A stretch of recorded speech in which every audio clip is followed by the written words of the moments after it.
This is the 22nd season of Bass Talk Live. BTL is presented by Bass Cat Boats, Strike King Lures, AFTCO, Pro Guide Batteries, Spro, Gamakatsu, The Bass Tank, Beatdown Outdoors, and Sunline.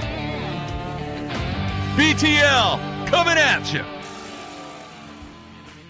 Good morning and welcome to another exciting edition of BTL Bass Talk Live, where we're going to talk about bass fishing. It's also the third consecutive day that I've worn glasses on BTL. I hate it when you get like that, like the puffy eyelid thing. It's not pink eye, but it's like that thing in like your underneath your eyelid where it feels like it's scratchy, like a sty I get a couple a year.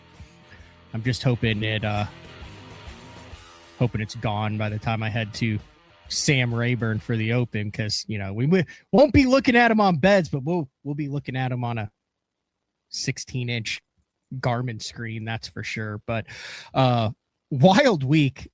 Yesterday had a really good BTL show where we just kind of talked about everything that went down between Drew Gill netting 8-pounders with an Alabama rig in Florida, and Hank Cherry slow rolling a 3-inch chartreuse grub, catching almost 90 pounds on Lake Guntersville that no one saw coming.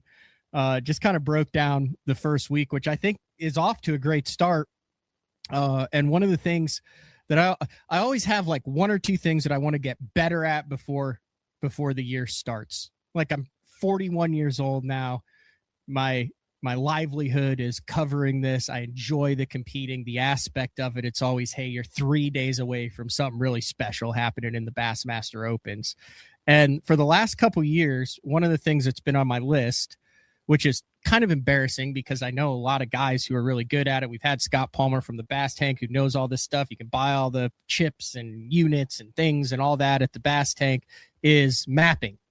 And I jump in a bunch of different guys' boats throughout the year, and every once in a while you'll jump in someone's boat and you'll be like, damn, your map of that lake doesn't look anything like my map. It's like so much better. And now they've got like the 3D stuff, and then there's subscriptions. And I know this is like basic, fundamental bass fishing knowledge, but I have somehow gotten behind the 8-ball on it. So I was rolling down the road early last week, and I said, I need to call Josh Douglas, because I know Josh is like super dialed in on the mapping. A lot up in Minnesota. He's down in Florida now, but I know that like he knows his stuff on mapping. Posts a lot of stuff about kind of mapping. Was sponsored by a map deal for a while. He knows all three of them. So I was chatting with him, and I was like, well, dude, let's just come on BTL and do one of these things. I said, I've done it with boats before where I ask dumb questions on like boat maintenance. I've done it with lithium batteries, and it seems like guys kind of have really enjoyed those shows. So I'm going to ask dumb questions, and Josh is going to answer them, and then we'll all be more dialed in headed into the 2026 season. Then on top of that, I realized there's a metaphor for life here, because Josh Douglas's roadmap, his map, his career mapping has been a wild one. Like, this is a dude who is hardcore. He is either on the water doing elite guiding. He has fished at the top level of MLF or FLW at the time, depending on what you look at it. He grinded for a decade in the Opens. He's fished the Bassmaster Elite Series, north, south, east, west. He knows it all. So I appreciate, Josh, I know you're in Florida. It's sunny. It's nice out. Thank you for getting up early and jumping on BTL today. Oh, dude, it's my pleasure. I always enjoy coming on, bud. Yeah. I mean, how often do you get people that like message you or talk about or want to talk about mapping? Do you think that, I mean, is that a thing that a lot of people struggle with, even though it's actually kind of like a plug and play once you understand the systems and what you're looking for? It is. You mentioned it's basic knowledge. It's not. To a good fisherman, once you're looking at a good map, that should come pretty natural to that fisherman for what it is they're looking for. Now, how they get that map in front of their face and make it real easy for them to see, that part has in some ways become not so basic for a lot of different anglers. So that's not. And then the fact that I did run, Navionics was a big part of my career getting going and all that. I ran a Navionics wrap, did more for them than I've had I've done with a lot of companies, and that I would do as a pro, stop by there's different stores or their dealers and chat with them. So I got to learn a lot of the questions that regular everyday weekend fishermen ask. And then, of course, when you're running Navionics, I ran a CMAP wrap for a while, and I just understand, I do get a lot of questions, and I get a lot of questions on the water in real big tournaments from some of the biggest pros out there. So I think it's pretty normal that people got questions on mapping.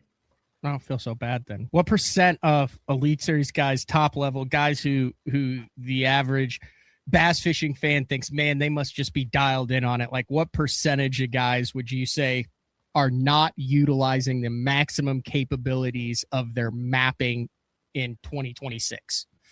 I'm going to say that I do think mapping has gotten a lot more even across the board as far as, and we can get into that, why mapping is getting a little bit easier for people to get full functionality.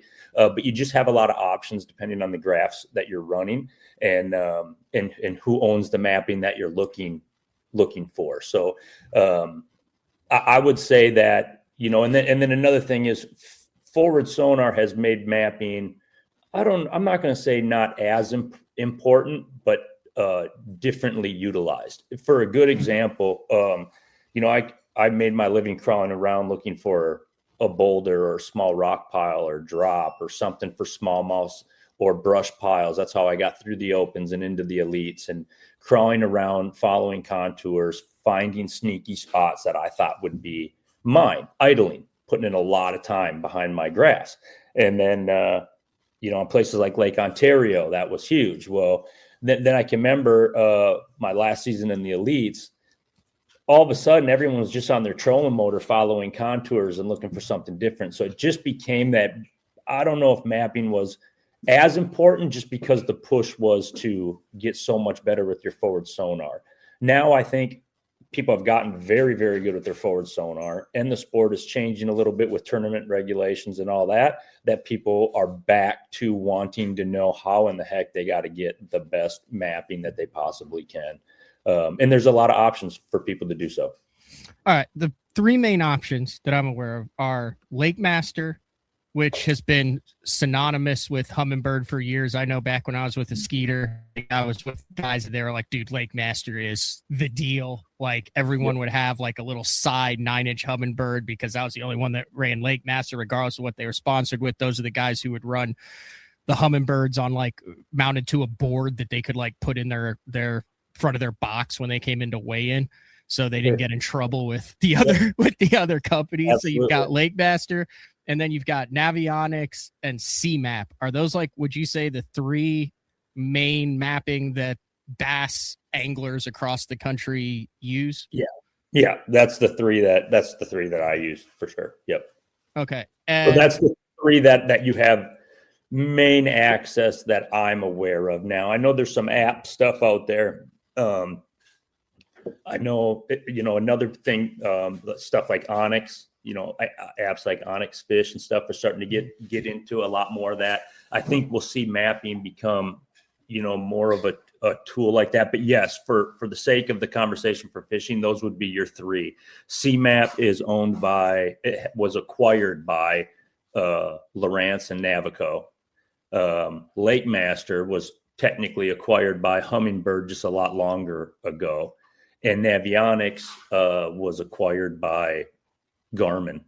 So those three mapping companies started out on their own and then were acquired by different companies. All right.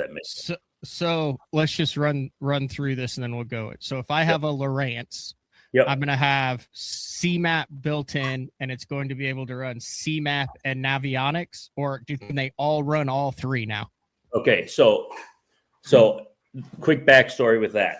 I'm going to give you a quick backstory of the actual maps real quick. So I would give Navionics credit for, I don't know if they're the first, but they were definitely the most utilized map, and they had global mapping. So they had the United States, especially our big fisheries. They had a lot of other ones. Now, how they got those maps, that's up for debate. And there's different ways that they did, whether they actually mapped them or whether they were buying or essentially renting data from other people to be able to utilize those maps, and only them use those maps. So they had a global presence. You also had Garmin has always done their own mapping on their side of the thing. So Blue Chips or something like that, but they were very focused saltwater. And you and I are old enough to remember when Garmin really wasn't in the freshwater game yet. Mm-hmm. Scott Martin was one of the first that started pushing their Garmin's, and we were like, well, how do they get maps? They don't take any maps. Garmin, Ray Marine, there were a couple that really tried to get into that freshwater market. Ray Marine counted on Navionics fully for they were there. And then so you had that with Navionics. At some point, Humminbird acquired Lake Master, which was a really, from my understanding of what I remember it, and I was just getting into bass fishing as an adult. They concentrated on Wisconsin, Minnesota. They really had that. They must have been out of there because that's where they were purchased. And they all of a sudden had really good mapping. Now, they didn't have all the lakes that Minnesota had, like 13,000 of them. They would put other, they would have a lot of those, but a lot of that was just bought in data, whether it was DNR maps or whatever you have. So what's a map? I would rather not have a map at all than a severely inaccurate map. That's fair. That's a good way to screw things up. Right. They had Gunnersville. They had all the big lakes and, Lake Mille Lacs and stuff like that. Well, when Humminbird acquired Lake Master, they started making Lake Master to only work in Humminbird units. And they really funded the crap out of mapping. And at my time, this is when I was with Navionics, it was a chore for me to try to compete, try to create content, try to keep Navionics relevant there for a while, because Lake Master was putting boats on the water. And so all of a sudden you saw where they had these really nice, true high definition contour. And they did that on lakes, like they went to Gunnersville and Chickamauga and all these major lakes. They kind of almost followed the elites around. They paid and put people on the water to map that in high definition, right? And that was big. And then they were able to use their software in their units to create colored shading mapping. Okay. Well, other companies, because Navionics at the time was on their own, it was hard for Navionics to get these other companies, these chart plotter companies, to open up all those functions for them. It wouldn't make sense for Humminbird to do that when they have their own now. At the same time, Humminbird always allowed people, and still do, to use a Navionics card. So one thing I do want to say is you should be looking at multiple maps. It's no different than me listening to old Mike Iaconelli from when he was an up and comer talking about buying, data is a fisherman's best friend, and you can find little irregularities. Well, that ended up being the big push. So Humminbird and Lowrance allow Navionics, I would say mostly for saltwater and global purposes. And then Lowrance buys CMAP. Garmin ends up buying Navionics. So it's, see what I mean? There was a fight, like there was a fight for forward sonar technology. There was a fight for high definition mapping. And Lake Master dominated when it came to that for their time. And I think they're still right there. They're still there leading the way. You get so much more when it comes to maps now. I would say you definitely want to utilize whatever unit you're running. So if it's Lowrance, CMAP, you're going to have more functionality running CMAP, and they're all getting pretty good. Garmin and Lowrance tried to play the game of catch up with Lake Master on putting boats on the water. Now technology is getting so good, I question whether that'll be the main focus of getting lake mapping. Is satellites now.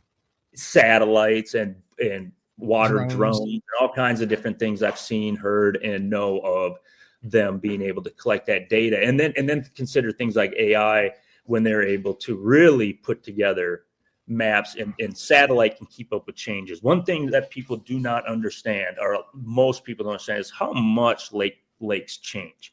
Humminbird can't count on their map lasting for 10, 20, 30 years. Things change in the environment. Current is constantly changing our environment. Now you see it more on a place like the Mississippi River, where a place you catch them on a sand drop disappears in 2 months. Sand drop's not there. Florida, a hurricane comes through. Right. But a ledge on Gunnersville, a ledge on Kentucky Lake, slowly over time, the current is changing where those sweet spots are how that's shaping up. And so it's real important to stay on mapping, and all the mapping companies in the last decade really figured that out. And there's different ways you saw it. User generated content, where they would ask, you to go out and make a map and submit it. That's tough to get people to do. Technically, it would be a great way because they're constantly keeping up on data. But then that's been going on for over a decade, because I remember when I ran the college bass zone, the Lawrence had, I can't remember what the name of it is and was. I think they still have it, but they were trying to get all the college kids. They literally had contests that paid cash to see which schools could map the most miles of lake and generate their maps and then upload them to the community. Heck, dude, I was the pro that was there to root them all on. You know what I mean? What was that called? Well, they had sonar charts, and they all had a version of it. Yeah. I think Humminbird, I don't know that they necessarily went into much of the user generated as much as Lake Master allowed you to make your own map for your own use real easy. Yep. And then Lake Master was one of, it wasn't the first that allowed you to do the offset to where, like, if you show up to a lake and it's 8 foot down, you can literally just go into your Humminbird, your Lake Master, and say 8 foot down. It keeps all of your same settings. And now something that should be in 8 foot of water, and that's yellow or orange or whatever, is now red and says, hey, this is land now. Whereas you kind of have to mess with the offset wasn't available with the other ones. 100%. And to be able to take that and be able to take offset what you're looking at now, you go to a place like Rayburn that's down 5 feet or something, so it's completely different. I'm there next week, Josh. It's down 9.5. Okay. So anytime it looks like the surface of the moon right now. And then it can be 10 feet high the next day. It's insane, those kind of fisheries. So and I don't care how good your map is, it doesn't make sense to you when the lake starts fluctuating a lot. So to be able to offset that, to be able to, do stuff like drain fishing, ledges, any kind of contour changes, to be able to see that by using color shading on your map. It just makes things pop, makes it a lot easier for your weekend fishermen all the way to your Bassmaster Classic champion to be able to look and see things on the fly on the water and make it translate to them to where they think bass will be. You mentioned their own mapping. You've said that quite a few times. Walk through the process. You say they're putting boats on the water. I've seen this. Actually, I've been on lakes where it's being done. If you look at your mapping a lot of the times, especially if you're on like a very heavy timber lake, and especially older, there's places that have contours, but it won't show contours there. I've seen the boats. I actually knew a guy who that was his full-time job. I'm not sure everybody understands, when you turn it on and you see the contours, when you say their own mapping, boats on the water, what is that process of gathering that data, primarily for what it has been for the past 20 years? Yeah. Okay. Sonar's been around for a long time, so it's just simple 2D sonar. And Lake Master really kind of led the way in that. And that's, we saw them out on the water, and they put people in different regions to solely map for them that knew that region. So they knew the names of the creeks. They knew what everybody calls the island. They know that kind of stuff. So one, that's going to get you good mapping. They know where to make sure they're putting their most time, but they're basically, all they're doing is going out with a boat or multiple boats, and they're mowing the lawn. It's no different of what I have to do to find random rocks in a glacial lake like the Great Lakes or something. You just have to mow the lawn. and figure it all out. And then what's called, and that's where it started to get real tight. That's where we started to see those Lake Master contours super duper tight and 1 foot increments, 2 foot increments 100%. Before, where someone was, because it costs more money because you have someone that has to go over every square inch of that lake with their beam in order to get it. Whereas before, if you were doing it in 5 foot contours or whatever, boom, you make a swath, boom, you make a swath. So now you go from the guy who's mowing the highway for the state, who's just trying to get it down and manageable, to that lawn dude who's putting intricate patterns in lawn and spending 10 times on a space that's tenth of an amount of cover.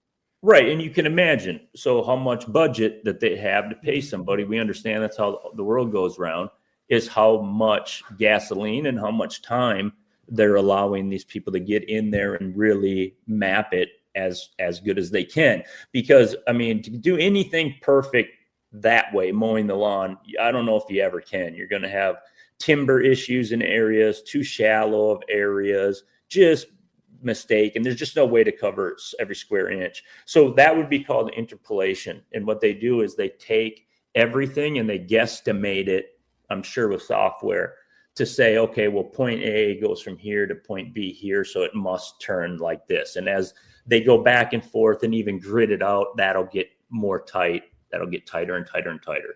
So that was the best way to do it. And there was a big push for that. Now at the same time, as you mentioned, satellites, I've seen teams of, they call them underwater drone or water drones. I don't even quite understand. That's wild. A water drone and a little boat. I don't know. Yeah, but they just send out a fleet with that is recording everything, and they. Yep. And now, and I'm seeing, and like, heck, I just watched a thing. I'm big into geology, and I just watched a thing where they were like using a LiDAR sonar from airplanes or from satellite or something to shoot through the rainforest in Brazil and all that, South America, to see what the bottom contours were, where they could find old civilizations. So if they're, you know what I mean? Like the mapping is only going to get better. And I think that is the main point of this is I can see why it's been confused. So then the confusing part too is then you have all these companies trying to compete against each other, right? Right. Navionics is kind of forced to go on their own rogue. They these companies got to depend on them, but they got to depend on these chart plotter companies. This is pre-Garmin. So they start coming out with apps, and that changed the whole game. You know what I mean? The Navionics mobile app changed the game for, I know, ice fishermen. I'm from ice fishing country. I don't do it, but it changed the game. They're able to run out there on a snowmobile or walk out there and sit right on the contour that they want, punch holes and save waypoints. And as a tournament angler, I can't tell you how many nights I fell asleep where my phone hit my face because I was staring at a map. And that's where you have your iPad or your phone attached to the cloud that is also attached to the units that are in your boat. And you have the exact map that you would have on your unit that you can drop a waypoint, you can scroll around. And then when you go out to your boat or wake up the next morning or whatever, those waypoints that you dropped on your phone are now on your unit. So like if you wanted to hit secondary points adjacent to flats in the front quarter of every single major creek or whatever, you could go do at 11 o'clock at night, hop in the boat at 6 a.m. and run waypoint to waypoint, checking it because you're trying to put a pattern together.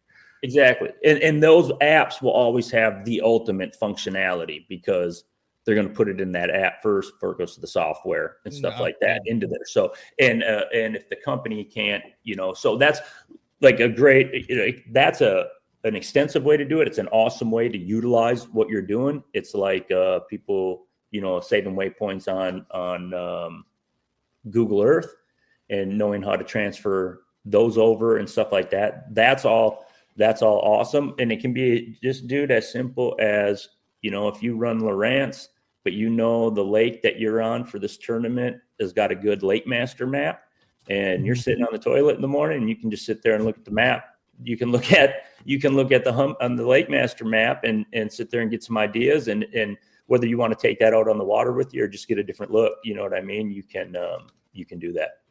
All right. Here's where I struggle a little bit with. So, all of these versions, the way I think it is, like, I use the C map that came with my 12 Live.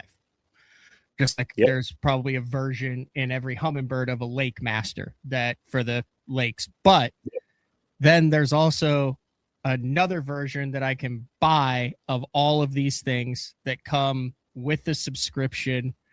And I struggle with what is the difference between the map that I'm looking at that has all the lakes that I get on and I can adjust the colors and it looks good to me, and the chip that costs $250 at Shields or that I order off Omni online or something that comes with to me then, because I've bought the chips a lot of the time when I go to the lake. If I have like a region that I need or something with Navionics, and then it says, register your chip, do all this stuff. Well, I want to go practice. It's like 7:30 in the morning. I'm already an hour late. I throw away all the damn packaging. I put the freaking chip in and I go. I don't register it. I don't have a subscription for it or anything to it. I think there's a lot of guys who do that. Yes. What is the benefit of that premium chip, the subscription, that whole type of thing? Am I really missing out by not taking advantage of those functions currently? Yes and no. So that's where mapping started to lose some people, is just in that whole updating. So if you can imagine, I run all Humminbird now, and my units came, my new Explorer unit stuff came loaded with a chip that's in the unit, like a Lake Master chip. So I will say, I think a lot of these companies are getting really close that whatever you run, you definitely want to utilize that mapping came in there. Now, Navionics, you cannot run Navionics unless you have a Garmin, or you buy an Navionics chip. Now, generally that chip will have a lot of functions as long as the Humminbird or Lowrance that you're putting it into it is allowing for those functions to work. Now, there's another thing of, if you have a chip, you want to be updating, because what we didn't talk about is not only did they have boats on the water, but they're collecting data, and we all know everyone is collecting data fast. So those just get put in as updates or whatever into a unit. So if you're going and taking, it used to be that the units didn't have the processor speed to be able to handle that much unit. Hence why you'd have a West card or a Minnesota card and an Oklahoma, Texas card. Or it didn't have it. So you'd want to take the capacity or some of that off of the unit capability and only load in regions and stuff like that to keep your processor moving quick. Now the processor is getting so fast that, I mean, my new Humminbirds with the Lake Master, it's insane how quick they'll go in, they'll go out. As far as, I would definitely always utilize apps, everybody's app version, and maximize, because that is going to always be your newest data. So if you see something in their app, whether it's the Lake Master app, Navionics app, if you see a map in there, that's going to be the most updated stuff. So if you see something there that you're not seeing on your unit, then you're knowing that now what they're trying to do is get you to update cards. They're trying to teach people to update their card to be able to get this content. And then there's a business side too of, they buy data, rent data. They have copyright times and restrictions on that, when all of a sudden other companies can acquire that data and grab it. So you want to be, a card a person bought 2 years ago might not be all that great today. Because it's all the cards I've got are like old. Like some of them are like 5, 6 years, 7 years old, Josh. Like, I mean, if I went there for the first time, I'm like, oh, I got that chip. Yeah, that's what it is. You got the chip, but the fun, like Navionics, you would need to keep updating. You're paying the subscription once a year to continually update that card annually as much as you want. Okay, what as it was the last I was involved, whatever you have on that card is yours. Yeah. But to be able to get those high definition mappings, what they would call a sonar chart map, you have to highlight sonar chart on your Lowrance to activate those once you've downloaded them to your map. Okay. I got you. All right. I want to talk about this. I want to talk about Lake Master. I'm going to pull up this screen right here. This is the Humminbird Johnson Outdoors website here. And it comes down and it's like, hey, here's why you're going to love this premium chip. So it says like premium only, premium cards only. These are all features, but like if you want this stuff, that's a subscription, that's your premium. This is like 3D stuff, the aerial stuff, things like that. So the way I understand it, like if it doesn't say it, like you can do all this stuff on just the regular chip, but the premium is what gives you the capability to do all this. There you go.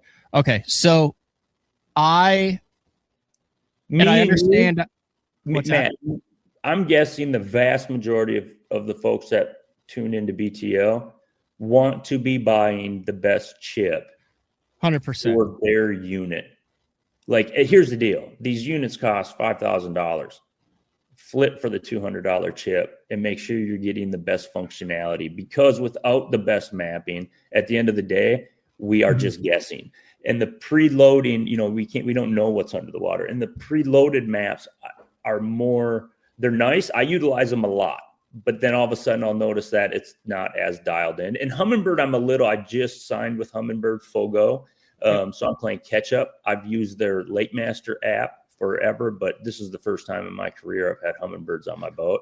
So I am playing catch up with what these chips inside. So far, they've been flawless. They've been absolutely awesome from Louisiana to Florida. But again, we're talking about Florida. So there's not a whole lot of mapping. Right. Yeah. All right, here. So all of that, which is fantastic information that I think gives a great kind of big picture thing. Here's what I want. Mm-hmm. And what I would think any serious bass angler would want.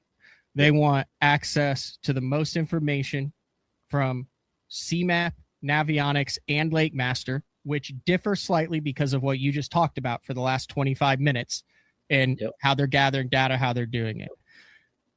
We obviously, I don't run all three of them. I have one 12-inch Lowrance in dash, but I do have a cell phone. I do have an iPad.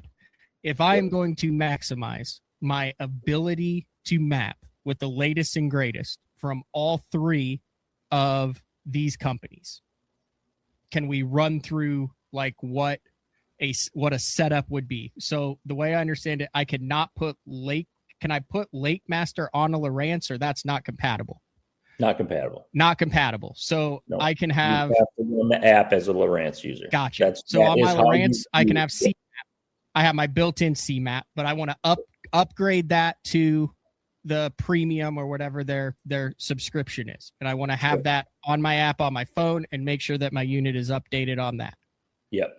Then I can put Navionics on the Lowrance unit as well. Yes. So I would have the Humminbird. We're getting down to all of these things because I'm just saying, like, there's a lot of people that are like, hey, I want all of this. We're not sure how it all works. Yep. So then I would have a Navionics Premium or whatever, which would be an additional subscription. Yep. Which would be an additional chip. So then my unit that has the two little micro SD card things, one of them would have the CMAP. I'm butchering these names here, but you understand what I'm doing. Yeah. The CMAP Premium and the Navionics Premium would be the two micro SD cards that I have in, and I've got a Navionics app and a CMAP on my phone, and on my unit I can toggle between the CMAP and the Navionics. Yeah, you could do all that, and then you could add in one more of running a Lake Master app to be able to look and see what you want. That's where I was going next. So then So then if I wanted the Lake Master, like I really like the lock-in depth zones. To me, the Lake Master, the biggest thing I miss about that I like is it is really much easier for me. And I know you can technically do this on the CMAP to say, hey, I want everything from 16 to 19 feet to be lime green. And you hit it and it just goes boof, and your world opens up. Yep. It's harder for me mentally with what I'm doing now to make that happen on the CMAP, whereas the Lake Master, that is like a massive feature. Am I on par with that? Would you agree with that?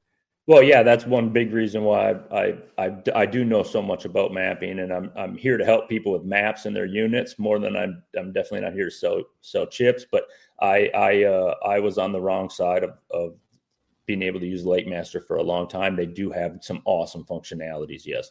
Yeah. Okay. So if I wanted that, then I would have a third subscription, and that would be to Humminbird or to the Lake Master app. Yep. That I would then have. I don't need a chip for that because I'm not putting it in any of my unit. I can buy that subscription online through the app, download it on my app, and then I have that on my iPad that's on the water, on my phone that's on the water, or on that new power pole unit that runs all three of them, which is basically an iPad on the water. So I have 3 separate subscriptions.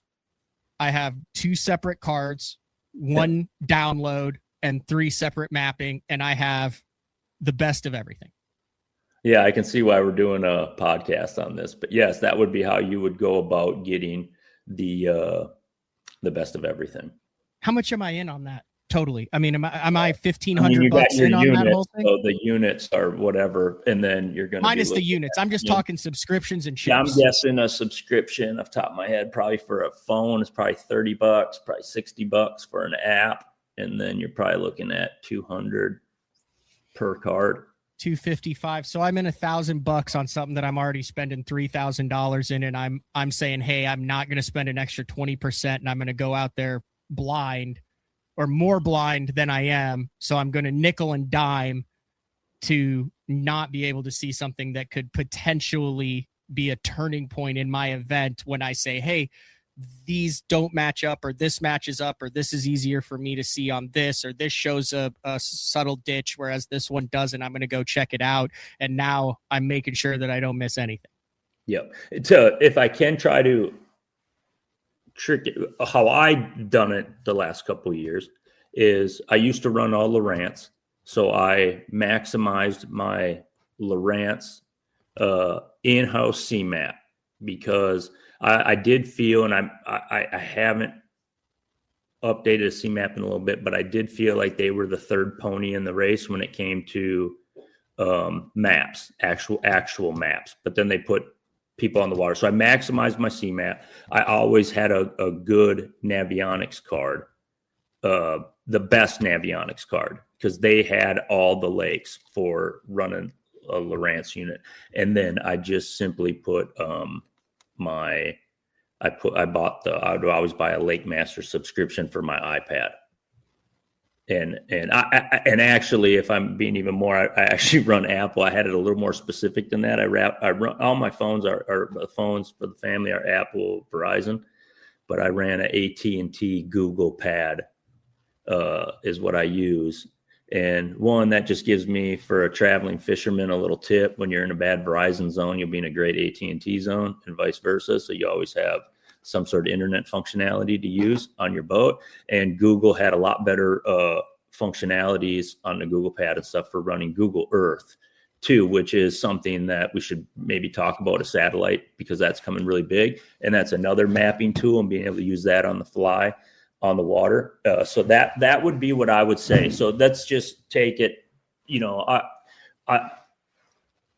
I will say, I think the mapping itself, the contours, in a lot of cases are getting very, very, very competitive between the brands. I would, as a guy with no skin in the game there, say that Navionics is basically a Garmin product now, and it has been for a while. It's going to continue to work in for as long as I'm privy to know, in other units and stuff like that. But it is owned by Garmin. So they're going to get the best functionality. The only other way, if you're not running that company's unit, if you're not running a Humminbird with the most updated Lake Master, then you can get all of those functions, and sometimes more, through that company's app. So apps, I think, are a great place for people to look. And heck, now there's units and stuff that run them kind of apps, you know what I mean, right on their unit. So it's an evolving game, and it's extremely complicated. I don't think you need to put all that into it. If you're a touring pro like you and I are out there doing and stuff like that. Me, I fish 4 opens a year, Josh. You know what I mean, though. I'm just saying, get the people fired up. I get enough emails that I need to quit and focus on podcasting. Yeah, I just called you a touring pro. I mean, you know what I mean? You've toured around, and you know damn well. And I mean, there you're playing for keeps, So I mean, heck, you waste $100 in gas on a blink of an eye. So it just depends on on the person. It can be a real easy game for your everyday bass fisherman to get very good mapping by just sticking with the brand that they like the best. So in recap, yep. You stop by Walmart, you get your Hot Maps paper map just to have your bases covered in case catastrophe hits. Sell those? Hell yeah! I got a pile of the Hot Maps. I'm sure I did too, man. I did too. How many times did you literally halfway through just say, "Screw it, I'm going to all the little fish icons"? Yeah. Oh, yeah. What else do you do? Like reading those, floating in the middle of Grand Lake somewhere, pulling out my map, reading those. Yeah. Oh, yeah. Little fish icon state. Oh, yeah. We're headed over there. Can't catch a bass doing nothing else. It says largemouth bass there. I'm going there. Yeah. So you get your paper map. You have an iPad that you make sure you have good service on. You have your premium apps for CMAPS, Navionics, and Lake Master. And then you make sure that you have the latest version of Google Earth and know and understand how to get to historical image data in Google Earth. Yep. And go ahead. Sorry, if I can say about the apps, I am very familiar with the Lake Master app because that was the app that I'd have to use more because I wasn't running Humminbird. And there's some features there too for satellite. Like you can be looking at all the contours, right? And then you can fade it away so that you're looking at satellite imagery there. So you can see stuff like water clarity, where there's a lot of trees and not manicured lawns, you got to flip and bite. There's so many things that you can see there by fading that in and out. So that satellite stuff is really big. Obviously, as you know, in bass fishing or any kind of hunting and fishing that you're doing, satellite imagery is real big. Okay. Here's the thing I've never had on my maps that I've always been really jealous about. And I know it's really basic. Like I said, I ain't afraid to make myself look like an idiot here, Josh. Yeah, right, yeah. Okay. I see you and all the other people post the 3D maps where you're like, oh, that's a freaking 3D map with like the heat signatures and all that stuff. Is that just because I don't have like a subscription for the premium stuff that I'm just getting this flat freaking Dora the Explorer 2D image instead of this badass freaking undulated thing where I'm like, looks like you're flying a drone through the channel? Yeah. That's where I think people need to get in there and really poke around with the functionality, not just that like you said, that has been the problem. And it's not us. We're a bunch of good old boy fishermen. You know what I mean? They got to know who they're dealing with, but it's been a little bit hard to try to get updated, for myself included. I don't like doing all that crap. But if you actually, instead of just buying it, taking to the lake 7 a.m. and saying, okay, here's my map, go, which it should be that way. And I think it is getting a lot more back to that way by having those uploaded maps and stuff like that people can just hit the water and see 1 foot contours and stuff. We do got to remember we've come a long ass way from having to whip out a paper map. Okay, where am I going from the boat ramp? So I do think I think it's getting a lot better in that in the functionality aspect of it, but really get into those apps and see what they do. Like what you're talking about 3D. Okay, that's one. I like heat maps. Heat maps are something that I've noticed are a big. I'm just going to throw this one right out there on BTO.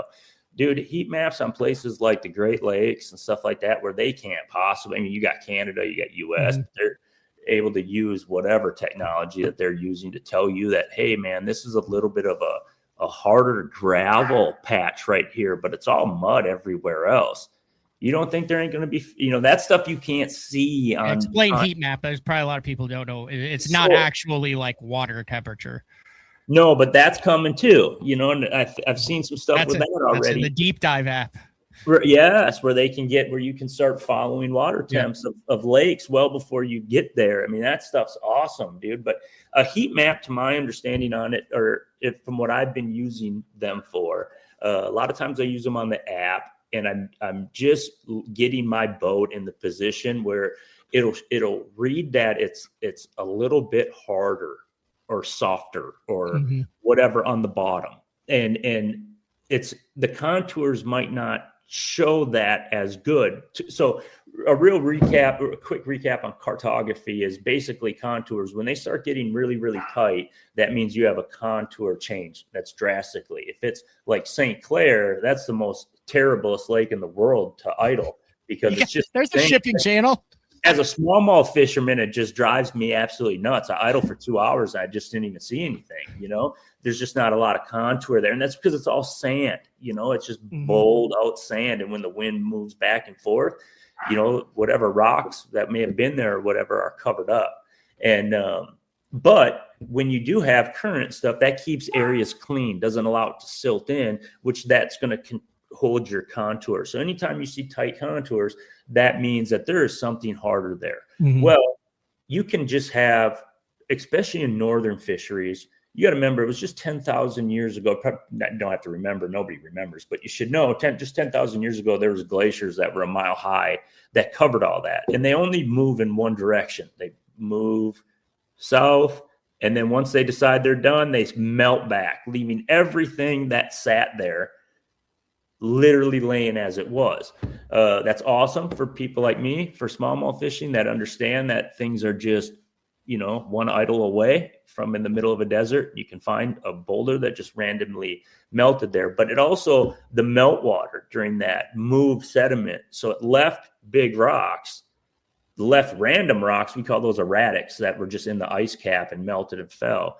But as the water melted off the glacier, it moved silt and it moved gravel, and it kind of kept everything smooth still, maybe a little bit of a ridge that on a contour, you're just going to see these big, long, boring contours. And it's going to be really hard to put the time in on those big lakes that have massive waves all the time to be able to learn that. Well, with the heat map now, you can kind of see what's going on down there and just see that it's just a little bit harder. Why is that harder? Well, that must be the gravel layer or something that's in there. And that's kind of off the map and it's on a ridge, and you don't think smallmouths don't run that for bait? Big ones do, and so it's just the technology that's coming. It's just not all keeping contours. That's the most basic, right? Good contours. Then being able to read them easier, that became the next thing with color changing contours and all that kind of stuff.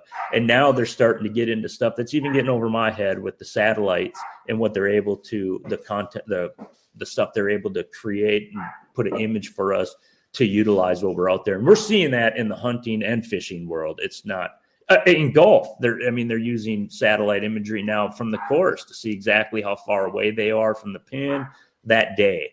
So it's not just fishing. I think as a breed, fishermen are a little bit slower to want to, we can barely figure out how to open the Zin can, let alone.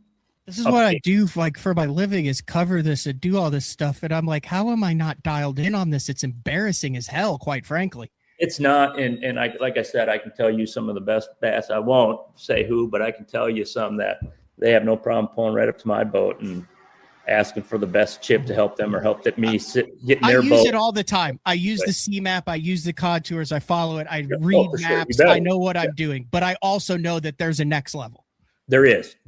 And again, I'm 45 now. I'm finding it harder and harder to want to keep up with the stuff as it comes, but it's just what's going to make you a better, if you're dialed and this is what do you need to know. The basic mapping today is far superior than it's ever been. My basic mapping and my Humminbird Explorer units is phenomenal. And the functionality that I have there at my fingertips from box to just putting them on my boat and going was absolutely phenomenal. And I'm guessing you're seeing that from everybody. That is why I chose that side. Now I like the full functionality of everything. I think that's very important because there is so much technology coming and already here. And for me to try to be on the fast track to learning that on the fly. What's your schedule like? We have to wrap this up and make it a 2-parter. What are we looking at? I'm fine. I can do whatever you want to do. Let's take a break. When we come back, there's some really good questions about Lake Master and some things like that. In that, I've got them starred. We'll hit them with some couple questions. And then I also want to ask you, this is like the first time in 15 years that you're not dialing up for the Elite Series or the FLW or MLF or the Opens or anything. And you're just said you bought a house in Florida and you're chilling. You were offshore fishing yesterday. You're doing content. You've got a new TV show that the first episode is out on. Watch that. That's fantastic. So I actually showed it to my wife. I said, look, I said, watch the dog. And then when you were talking about it here, like, he doesn't want the fish. He's pissed that the fish is the one that got to retrieve the lure and not him. I was like, you gotta watch this. This is the funniest thing I've ever seen. He's the star of the show for sure. Yeah, definitely. So we'll take a quick break, and when we come back, we'll get to some of those questions, and then we'll dive into that aspect of your life right now. It is BTL with Josh Douglas. Like, that was pretty badass. I thought that segment was really good. Yeah. Didn't you? We're not live no more. We are. No, we're still live. I don't know. I never know when you're jumping on. I thought that we're like live for the whole thing. Like, I didn't know how that was going to go, if it was going to be confusing. Like, I mean, by all means, freaking pump the Lake Master. I mean, that's who you're sponsored by now, and it is. But I don't have any allegiance to any of the three of them at all. So I mean, I'm like kind of equal opportunity on all of them. I don't think they have there, but no, from like me understanding it and all that, I think that was a very beneficial segment. And there's a lot more to it than like, you need $1,000 in 12 hours and some patience, and it should be a couple days, and you can have all of your stuff done and integrated. Great time of the year now if you're sitting somewhere up north where you got your boat in a shop and you got nothing to do and you just have extra cash laying around. You know what I'm saying? Yeah. Well, and remember too, on some of those updatable maps, just be smart. You know, they give you 365 days to update it. So put a little reminder in your calendar with a couple weeks to go that you should update everything you can on that card before that subscription goes. Then maybe that'll give you a year or something before you have to. Yeah. But again, serious fishermen that want to take the time to utilize everything in the mapping world should definitely keep the subscriptions up. I mean, in my case, it's just, I know exactly now, like once I'm updated, I will know exactly where I am not catching them. It like won't be a ballpark where they wouldn't bite. Like, I will know exactly where they're 100%. Not biting my stuff. Exactly. All right, we'll take a break. We'll be right back. Josh Douglas, BTL on Tuesday. The new Puma STS has been redesigned from the ground up. With the angler, design, function, and performance in mind, nothing on this new offering was compromised, and the only thing carried over from the previous version is the name. Based on the Soft Touch series hull that started with the flagship Jaguar, this new model is nimble and performs incredibly well at all speeds with either a 250 or 300 horsepower engine. Featuring a new 96-inch wide-body footprint, this hull measures out at 20 foot 7 inches in length. Industry-leading design coupled with tournament-winning performance. The Puma STS from Basscat. Feel the rush.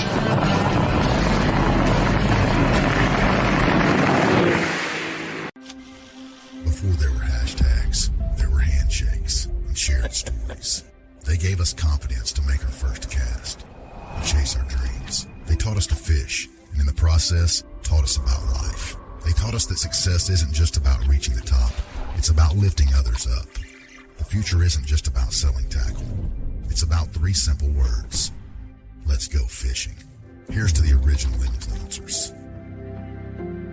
As a professional angler, there's only one thing that connects you to your paycheck.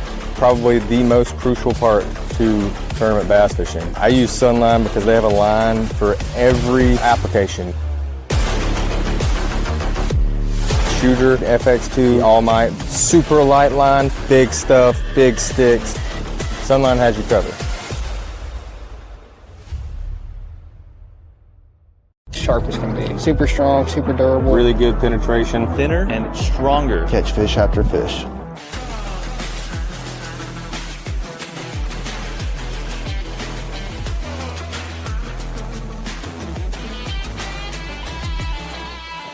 I want to make sure that I'm using the best stuff possible. World's finest hook. World's finest hook.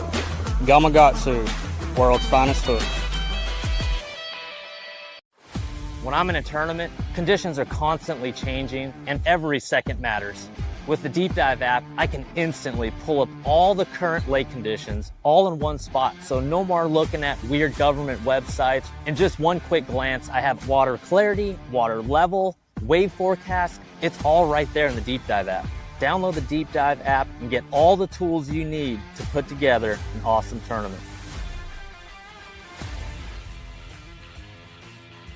All right, welcome back, BTL on a Tuesday, chatting with Josh Douglas, all things mapping. Couple of things. A lot of that stuff, like you want water clarity, wind, active drains, current generation, tide, all sorts of crazy stuff on it. That's the Deep Dive app, and it's like $100 a year, or less than $100 a year. That works phenomenally in coordination with all of these. Longtime sponsor BTL.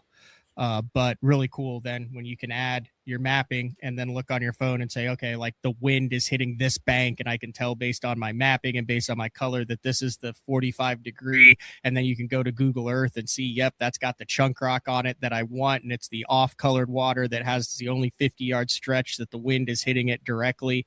And you're combining all this cool information to say that should be the stretch. And then you can go tackle it. Also, if you want, I'd say also a good starting spot is like the Omnia Pro, things like that. Like it has built-in mapping when you get the Pro. It's not just, you don't just get percentage off of whatever you get on Omnia. You can also go into the mapping and has all sorts of different options on there. But kind of what I get from it, Josh, is you can get as complex or as simple as you want with it. It just kind of depends on what fits your style and what you enjoy doing.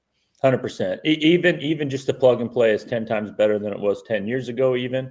And I will say I already used the Deep Dive app, but if I didn't, I would have after all that you just said. That was perfect. All right. Let's get to some questions. Joe B. And I appreciate you. You're a pro's pro. Like I said, you had the boat wrap for Navionics and all that. Now you're with Lake Master, but I appreciate you talking about both of them. The fact of the matter is that in this industry, 99% of guys have everything in their boat and on their boat.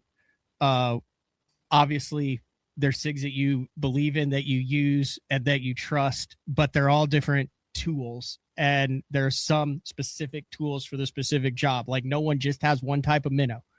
No one just has one type of jig head. No one has, the basic stuff, rods, reels, things you can do on that. But I feel like Tim and Matt have done such an amazing job over at Tactical Bass and saying, hey, we're going to have affiliations with certain brands, but we're going to show you all of them and then let you decide. And then hopefully you trust us enough, or it's the same with BTL. It's the same with you to say, I'm with this brand, not just because they support you financially, but because I also use them and believe in their product too, which then gives your viewers, your listeners, your fans a little bit more confidence to say, hey, I'm going to try this. I'm going to jump with what Josh uses, or I'm going to jump with what BTL recommends.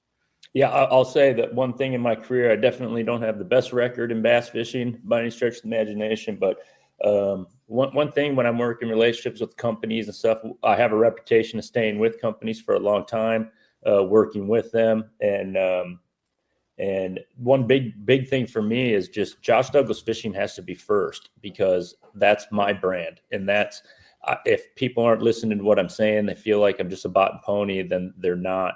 So I've always felt like I've tried my hardest to, show people just what I'm doing. And it's a challenge to other pro fishermen out there. You're supposed to be better than everybody else. You know what I mean? So you don't always have to be so secretive. I get some stuff's got to be close to vest, but there's times that the only reason we all have a job or the ability to do this or a sponsor is because we're teaching people how to fish better. Mm-hmm. And that at the end of the day, I think is what's most valuable. So I try to put that in all the content that I do. And I generally never sign deals with companies that I don't truly like their products, because honestly, that is a chore. If you've ever been there before, that's an absolute chore for a sponsored angler to try to create the content demands that they need today. So awesome. Thank you. While we're on the sponsorship stuff, you have the shields. I'm just curious. Does it weird you out to like see yourself like 60 foot tall on those Shields ads and stuff like that? Like when you've been like, what is that like? Just like walking in and being like, oh, that's me, and I'm 6 stories tall.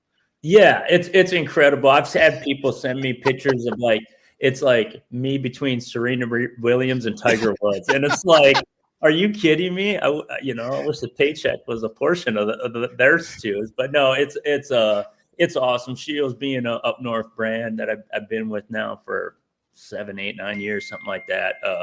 Just an awesome store. They're spreading all over the place. They're getting in your neck of the woods and stuff like that. Awesome. I'm big into sports.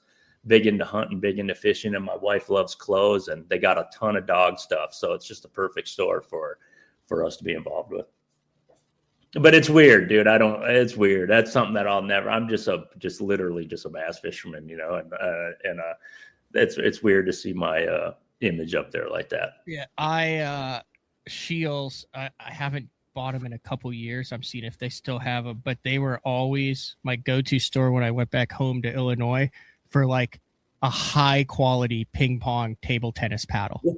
Like if you've got a buddy, like it's worth taking the 5 minutes of crap that if you know you're about to go have a heated ping pong match. The only reason why Matt Steffen beat me was I didn't know that he had a ping pong table, so I wasn't able to have my personal table tennis paddle there, so I had to play with his, and it wasn't. But like Shields always has the competition level ping pong paddles. It's well worth, as much as if you are a table tennis guy, you're gonna bet on the games anyway. Don't kid yourself. It's worth $100 paddle to get that surface to just hit them with the max spin.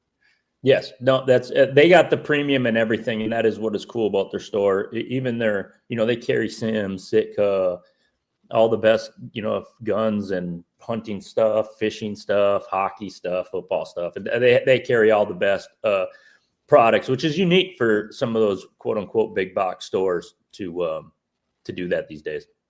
Yeah, here. Yeah. Oh yeah. No, I'm on it. There's a bunch here. See, like we're talking like the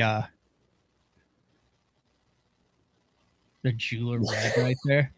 That's an $80 ping pong paddle, but look at that. Like, you can just spin someone out of the room. You'll just send them right through the drywall when that thing hits the side of the table. Bro, that's how I felt with my bass boat when I showed it for my first elite tournament. And then I'll tell you what I felt like afterwards with all that. But still, I get it, dude. You got to show up looking fresh. They call me Doug Fresh for a reason, dude. I'm with you on that. That's the thing. Hell, if you called me and said, hey, by the way, when you swing through Oklahoma, stay at the house for the night and we might play a little ping pong, I'd order that thing, having hardly ever played. I love ping pong, but I know I'd get dominated by a good ping pong player pretty quick. And like I said, Matt Steffen beat me on live, but it was subpar equipment. Yeah, well, I'll give my game's a spin game. His is a power game. So you can play a power game with a different paddle, but when you're trying to spin with that's like trying to minnow on a flipping stick. I was just going to say that. I was just going to use that analogy, or trying to chip with the driver or something. You know what I mean? It's just you don't got the right tools. Matt won on a technicality, and I'm going to let him know that next time I see him too. 100%. Eddie had his wife and kids right there. The one. Oh, he had support. He had family. Yeah, Sarah was calling the game. She was the one who was calling the game, and then we had charity. We had charity money on it, and then when I got up, he told Hank to act really bummed. So then I felt bad because Hank was bummed that I was beating him in the one game. Yeah. I was like 7-0 against him. And then all of a sudden we go live on BTL and I'm like, oh, here we go. And then all of a sudden he brings out the power game and my ball just has no movement to it. I'm just serving him up freaking meatballs and he's just jamming them right back in my face. Well, I'm pretty sure this is pretty easy. At the next Classic or ICAST, whenever everybody's around, I think we're going to have to go live on a neutral territory. 100%. Bring your equipment, no excuses. No unfair. He had authoritative and biased people in the room. Yes. That can't be. What's the Elite Series lake that what's the Elite Series lake on the Finger Lakes? Not I can't remember the name of it. Cayuga. So there's is Seneca near Cayuga, the town of Seneca? I think so, yeah. So there's like an old Holiday Inn in Seneca, New York, I believe. Yeah, it's Seneca, but it's got one of those atriums. And the atrium is like a very high quality ping pong table. And it's got nothing around it for like 50 feet. So it's like you're in like a competition ping pong room, right? So we've stayed there for Elite Series tournaments before, covering them. This is years ago. Yep. And I would literally play ping pong 7 hours a day against like random people, have other anglers come over. Dave Rush covered it, but I'm an only child. I grew up and I played ping pong 3 hours a day with the table folded in half. So absolutely great game. All right, let's get to some questions real quick. Joe says, is the best Navionics card Platinum Plus or Reveal? See, that's where you guys are going to get me now. So Navionics, I've been away from the most, or I've been. If you don't know, you just say I don't know. But it was platinum for forever. I'm not sure what Reveal is. It was always the platinum card for as long as I know, and that's the cards that I'm running. Okay. Pete said, what I want to know, Josh, is how can I get Lake Master on my phone? Yep, you just got to go through your whatever your app would be. Whatever. So if you have an iPhone, you go to your apps. Yep. You sign into your apps. You search Lake Master. Yep. It pops up. Make sure you pick the one that has all the hundreds of thousands of things with it, and not a bootleg deal. And then you install it, and then you can do everything from that app. There's just like any other app that you have on your phone. Correct? Yep. Exactly. Okay. See, this is a whole different show. You're an agate guy. Yeah. Tell Rich he needs to learn how to spell that. Agate? Yeah, it's Agate. But again, we're talking about bass fishermen here, so you never know. Yeah. Agate, I like that. He's from Minnesota. That's pretty embarrassing. I feel like I did some agate hunting in Alaska on the Kenai Peninsula. Does that make sense? Does that sound right? I'm sure there's agates. There's different agates that were formed by lava explosions way back when. So that would make sense that they would have them. We have them really good because Lake Superior was a mid-continent rift. The continent tried to split in half right there and become an ocean like the St. Lawrence, go all the way to, and it faulted. And then we had glaciers that dug everything up and kind of pushed them everywhere. So that's why we can find them. It's kind of a mecca for them around from Minneapolis or even from like the Mississippi River down where we fish down there to La Crosse, basically to Mille Lacs to Lake Superior is kind of where that push was. Have you ever spent official practice time hunting agates instead of fishing? Yeah, definitely. Have you ever regretted that, or do you wish you had spent more time? No, yeah. I mean, it just all depends, right? I've put in super hard effort into tournaments that were terrible and minimal effort into tournaments that were great. But I always put in hard effort. But anytime I walk by rocks, I can't help. I like petrified wood. Actually, the place that was the worst for me was Oahe, South Dakota. Oh, that place is like the moon. Yeah, and the water was so low there my first year in the elites, and so there's a bunch of petrified wood and stuff like that. I'm just into that. Yeah. Very tempting. Here's a question, Josh. If I don't have lake level offset, how do you recommend setting up mapping to compensate? I like that question. It's a good one. Because and that's a great question because I had to do it for a long time. So how I would do it is if you don't have that option, as long as you don't have offset, but as long as you have either, sometimes they'll give you to like 10 feet, they'll give you like red little polka dots feature. I forget what they're all got a different name, but, or I do shading to look a lot like what land looks like on the map and back that out that many feet. So I just know what that would be. But mainly if you don't have it and you're on a lake that you need it and your chart won't do it, your chart plotter won't do it, then I would get an app on your phone or something that you can offset that with. And they make Scotia makes mounts. There's a bunch of little nice mounts that just like magnetically keep your phone right at your face now, no matter what you do. Seneca Falls, that's what it is. It is Seneca Falls with the ping pong table.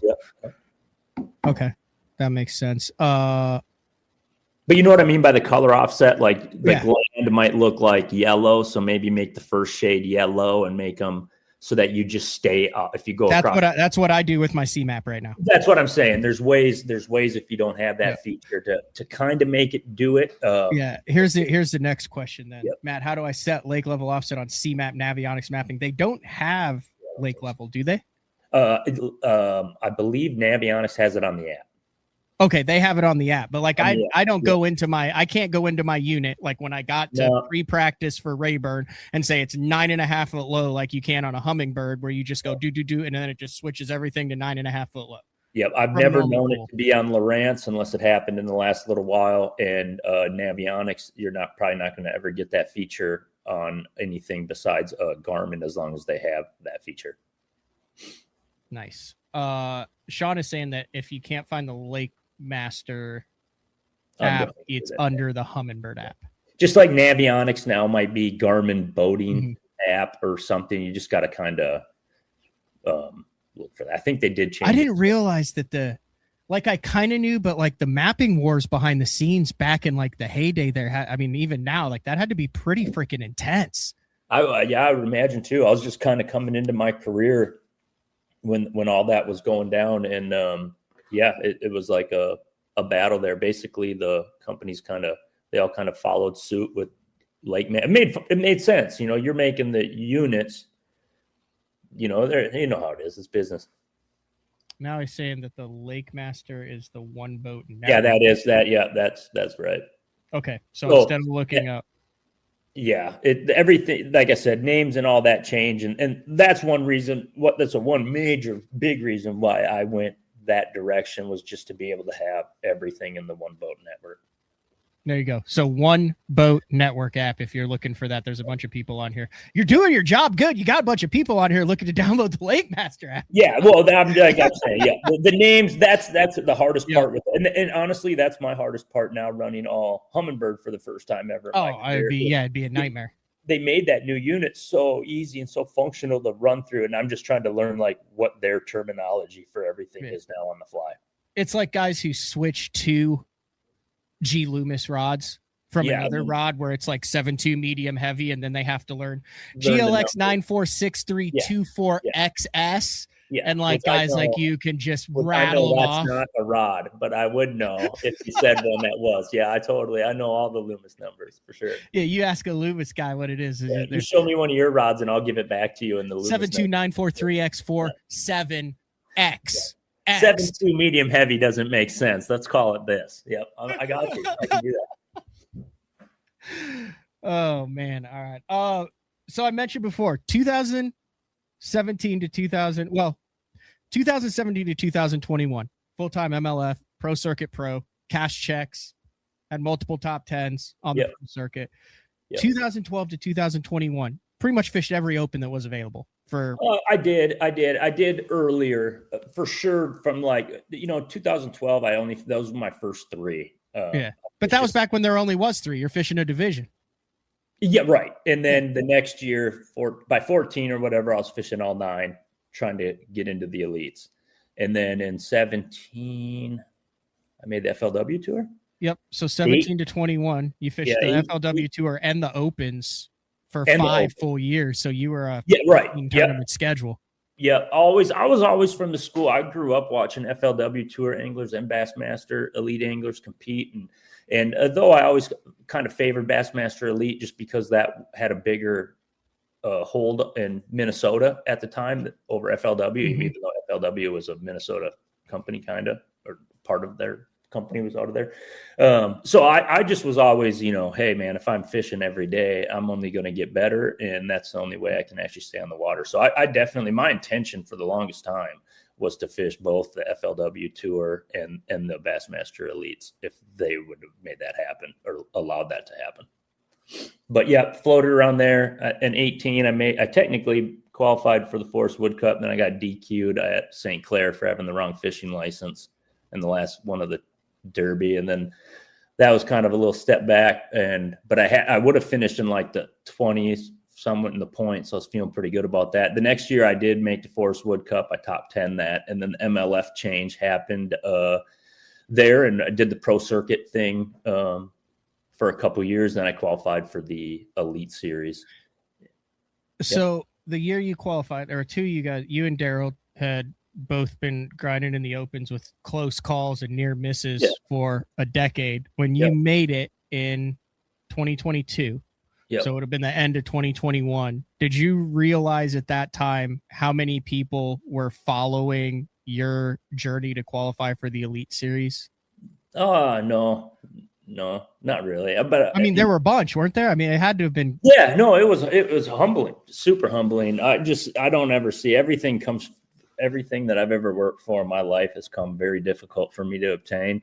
And so I just never really saw it that way. So I was more taken aback by how many people were pumped for me to have qualified and got there. I mean, seriously, looking back now, super glad I made it. Don't really have any interest in going back.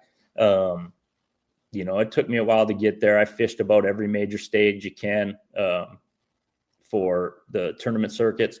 And, it was a grind. I don't know if I kind of like the content side. I like the, it's pretty cutthroat over there. You got to stay on your game, man. They just keep coming at you. And like I said, nothing came easy for me there. And even on the elites, I never did terrible. I just never had a top 10 tournament that I needed to have. I'll always finish in between 30th and 70th and hacking, but just not, you got to have those big events to stay on the elites. You got to come with those top 10s. I just wasn't able to make that happen. And now looking back, man, it's been a blessing. But the content side is really what I'm good at. It's where I kind of did the tournament fishing, to be honest. I feel like I did it the right way. I always wanted to have my own show. I grew up knowing I'd be good at that, looking up to Al Lindner and Hank Parker, and now guys like Mark Zona that have kind of changed. And sorry. Oh, it's all good. Dog gonna freak out here in a minute. And will you stop him? He's garbage is out there. And now Mark Zona join the show. I love we're dog friendly show here. No, I know, but it's just a garbage person, and when you got two healers, that's a reason to go to war. So every day, can you take him out there? But now guys like Mark Zona. I'm all good with it. I'm a dog guy, right. so you ain't affected me. So guys like Mark Zona and stuff that have kind of changed the way, made them fun. Fishing shows real fun, and the cinematic side of it. And so that's what I always really wanted to do. That and guide. I thought that's how I'd be a pro fisherman growing up. And then all of a sudden, I needed tournaments. I liked them. I wanted to do them. But I realized quick, you're going to need credentials if you want people to listen to what you're saying and stuff like that. So now I feel like it's a good time to. I've seen a lot of guys that do really well in the sport, and then they get relegated from the elites, and all of a sudden it's like their careers. It's like everyone acts like their career's over. And man, I was sponsored by the same people and living the life I wanted to live well before I was ever on the elites. I don't understand how after a feat like that, a person's career can be over unless that they want it to be over. So I'm going to use it as a launch pad. And I got awesome sponsors, Shields, Shimano, Z-Man, Sims, Loophole, all these companies, Phoenix Boats, Yamaha, that I think they've just been waiting for me to crawl out of my shell and do what I'm really passionate about and what I want to do. And that's kind of the goal for where I'm at. And as far as tournaments this year, I decided for the first time ever to take it off.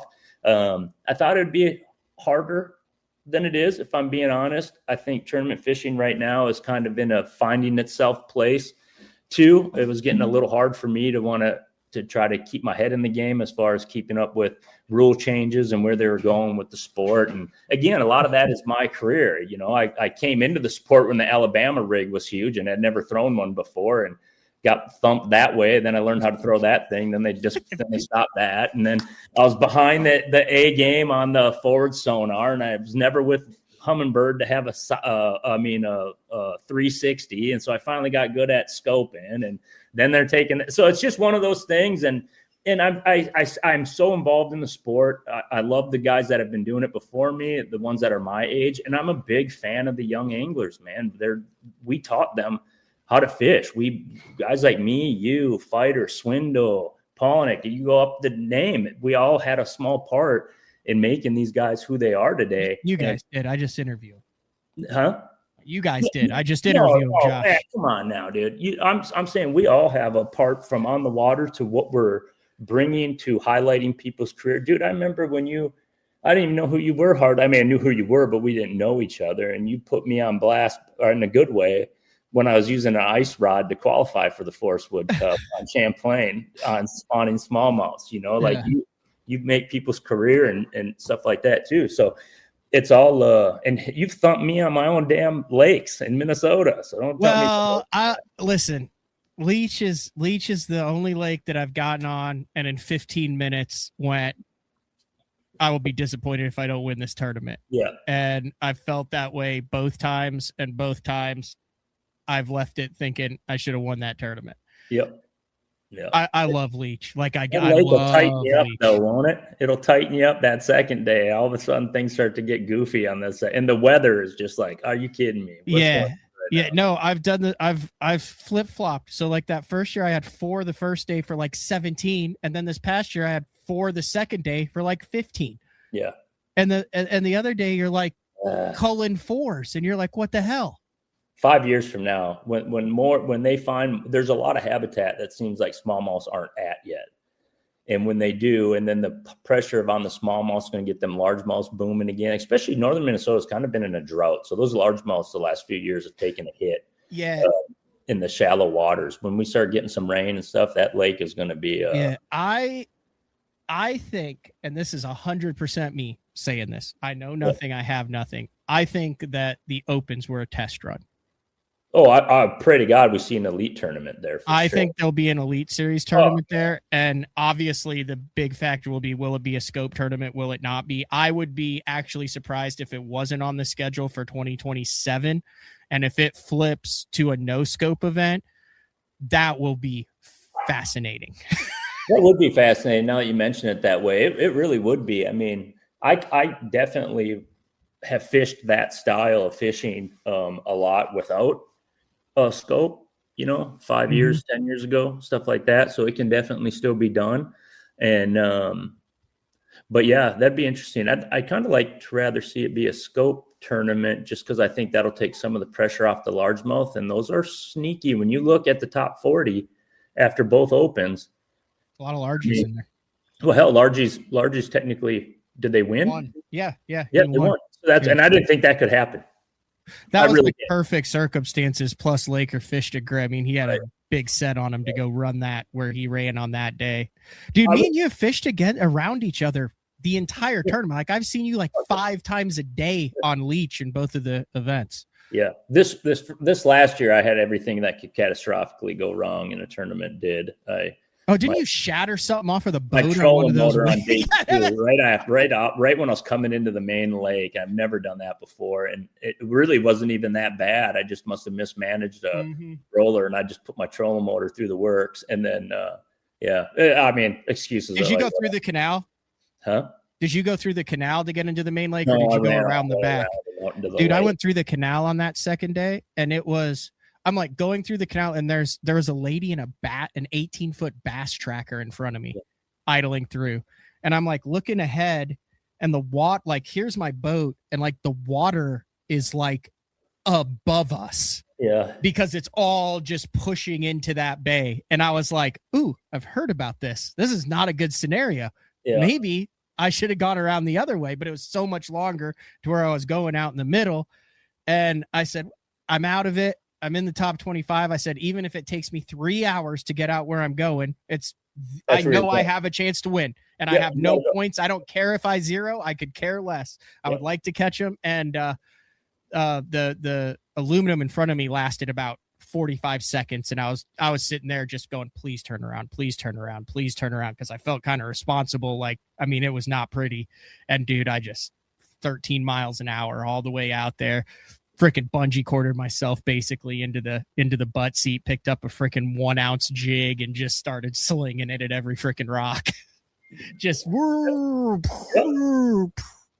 that's what you got to do. You know what I mean? I mean, I will say a little tip on that little canal you're talking about. So I didn't know the lake much at all. I'd fished a couple of tournaments like in 2012. It was all largemouth way back, like a state championship that I qualified or something for. So I didn't know the lake at all until 2 years ago or whatever. And the first day I had like 20 pounds in that tournament, and I was coming back, and I took that canal back, and I got behind a pontoon, 2 pontoons. Dude, I was almost late. And so I told myself I'm never going through that canal again one way. I knew it could be bad coming out with the wind and all that, but then at the same time, you can get yourself caught in that. I don't know that it's any quicker to get. It might seem a little more calm when you got a big fat bag in your live well coming back, but. Okay, so the Bass Lane is the new show. Is it airing on TV as well?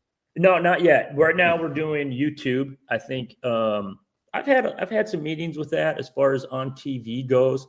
I think that be the goal, but what is on TV? I have a tough time understanding what that is, like as far as just like streaming through a service. But right now, I got great sponsors I've been with for a long time, so I can do it by just giving it away basically on YouTube, and make sure, try to build the audience for it, make sure it's what everybody likes, and see where it wants to grow. But it's basically, the bass lane is something that I've wanted to do for a long time. It's hard for me to do tournament fishing and content. Like I said, I'm not that good at tournament fishing. I got to really work at it. And so it's hard for me to try to generate content for sponsors and stuff like that when I'm on the tournament scene. I think that's hard for a lot of people to try to come up with that kind of content. So what I wanted to do is just a open book, man. I'm just going to go to awesome fisheries all around the country. We filmed the first few episodes. The next one, I think, drops on Sunday night.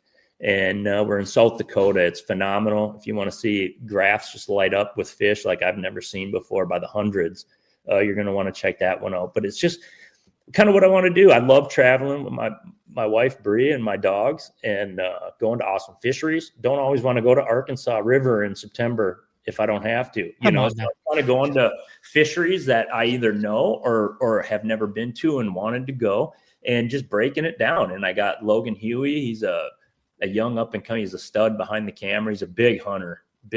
So he likes the fact of he can have most of his hunting season off to go and shoot critters all over the place. But he's phenomenal behind the camera. And so we're bringing a lot of cinematic stuff to it, but content. Man, I want to teach people how to bass fish. This is something I'm probably never going to make the Hall of Fame in bass fishing, tournament fishing, but I can maybe do something special and reinvent myself right now, or just hedge a bet on myself that this is what I'm really good at. This is the kind of content that people expect to see from Josh Douglas, and that I'm going to turn around and teach people how to fish, from the sonar stuff to how we're breaking down water to what baits we're using. And they're going to see it in a really, really good cinematic way. And hopefully it continues to catch on. But I'm proud of it. We get done with the shoot. It's just like guiding, Matt, and I've been a guide for a long time. I pride myself on trying to be one of the best guides this country has to offer. And I when I get off the water after a successful guide trip, or shooting a bass lane, or doing something good for my sponsors, man, I have that same feeling I do than when I'm cashing checks and killing it on the tour. It's that same feeling of motivation, and that's just kind of where I want to tap into now. And I think the end game for Josh Douglas Fishing, it's going to be my best stuff yet. Interrupt me if any of this is wrong, but your guiding is multiple days, very select days, have to be out of state, non-tournament anglers. Like that aren't like on that lake because they're trying to. I'm lucky with like Mille Lacs that it's really not a tournament lake. Yeah, but I mean, you do it. It's not just, you don't just say $500, show up, fish with Josh Douglas, and you don't know what you get. Like, it's a selective trip that people know what they're coming up to get in, and you're putting hundreds of hours in throughout the season just preparing for your guide days. Yeah, and we run them hard, and it's a full service. I started out in hospitality when I was 18 years old, working for Marriott and stuff, and then I was a bartender for a long time, trying to make ends meet to become a tournament pro and a bass fisherman. So I just understand it's a service, but I will put you on 20 plus pounds every day. That's what I do. $1,000 a day, out of state only, and the out of state only is I mean, there's definitely I just don't want to see you on my spots all the time. I love that. Yeah, I mean, I just don't. I absolutely love that. Early in my career, and some of those dudes are still fishing the same spot that I showed them in May. They're fishing it every time I run by in the fall. You want to give people a premium trip of a lifetime while still being able to do what you do, rotate your spots to where you're not burning them out on a fishery that you legitimately, probably when people catch fish, there's probably been times where you're like, oh, I know that one. He's still back on that rock because of a splotch or a tail or something, and you don't need those fish beat up. Yep. And you got to fly in, you got to come in, you're going to have to rent a car from Minneapolis, St. Paul, drive up to Mille Lacs, stay at one of the mini resorts there. And that was another big thing. I'm bringing people into our economy up there that needs it, that depends on Lake Mille Lacs. If you've been around there, there's nothing else there besides Lake Mille Lacs, and it's phenomenal. And they make their money around that lake. So there's some different, it's a phenomenal walleye fishery, giant muskies, big jumbo perch they're catching out there, largemouth's good. And then there's literally 1,000 lakes within a 45 minutes or so around that lake that you can just go and fish anytime in the area. So they're super dependent upon their economy. And that was my way of bringing people in and giving something back to the lake too, by just doing out of state only trips. But I do want to say there's another ulterior motive there besides just that. Is it's a ton of pressure, Matt, to have somebody book you for 2 or 3 days at $1,000 a day, fly out with their people, rent a car, come up. Now I got it all dialed where people can do it very, very affordable lodging. I get good deals for people. It's all on the lake. Everything's primo. It'll be an experience all the way, but it's a ton of pressure. And I started guaranteeing 20 pounds a day. I'm going to keep you on the water till we have it. Now, if in 8 hours you catch 27 pounds, well, man, I got shit to do. Stuff to do. Sorry. I got stuff to do. We're out of here. You know what I mean? But you get that time. And if we're at 19.9, it's been 8 hours, man, I'm keeping you on the water until we break that 20-pound mark. It's just what I do. I treat the lake like it's a tournament every day. You're not just going to catch fish with me. You're going to leave there a better fisherman, understanding your electronics, what I'm looking for, how I won't just sit on a spot, how I move around a lake that I have very intimate knowledge of, and how the lake works. And what ended up happening by doing that is that pressure I started seeing when I made that change. I started qualifying for like the Thor's Wood Cup. I started top 10ing opens more. Wow. I qualified for the elites because I just got used to constantly fishing under pressure. And then it. Wrote that, man, if you just, I don't care if it's 2:00 and you got 3, don't let your head go to that place where you're not even paying attention to the random casts that you're making because you're just trying to desperately catch a fish. Like my head starts in that place sometimes, Josh. What's that? My head starts in that place sometimes. Well, yeah, we all do. That's the difference. The difference between me and you and some of the other pros out there, bud, is we all got that going on. Is your website still like? I have a bad habit of pulling up websites that are defunct. Everything's Josh. Everything won't change. It's been that way a long time. Josh Douglas Fishing. So Instagram, YouTube, you can do the guide Facebook. service. You can more info on it. You can find out what they provide, all of that, multiple days. I've talked to numerous people who have done that, and they absolutely love it. Yeah, I know at one point you're only doing 20, 30, like 30 days a year. Are you upping that this year now that you don't have a full tour schedule?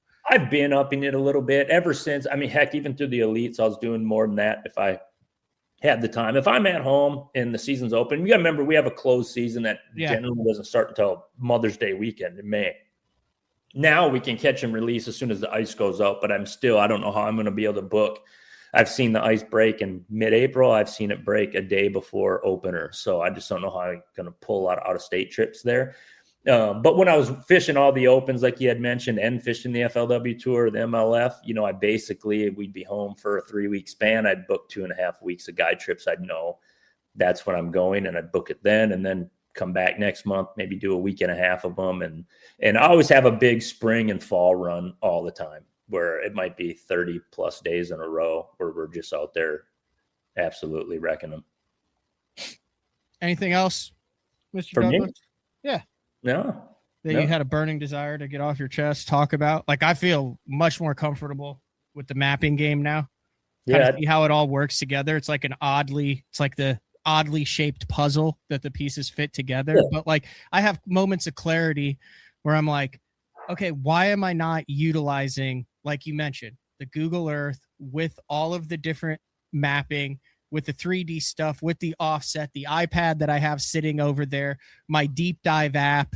Like, why have I not just taken a day and said, no, I can't do that today. I'm working on my craft. I'm working on my game. And knowing that it will benefit me for years to come and for this upcoming season.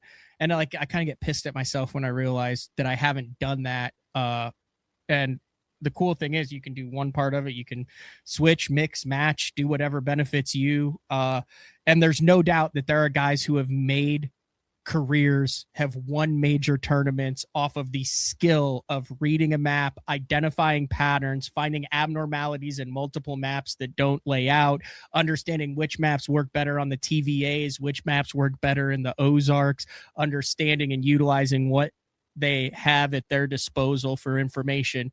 And there's some guys that just go out and say, hey, that bank looks good, and go and chuck a swim bait down it and win too. But I really liked this show today. I think it was great, man. Thanks for having me on. Obviously, I don't really have much on my chest to ever want to get off, just like talking bass fishing. And mapping's big, but we all have that, Matt. We all have things that we put off, whether it's laziness or busyness or why we can't.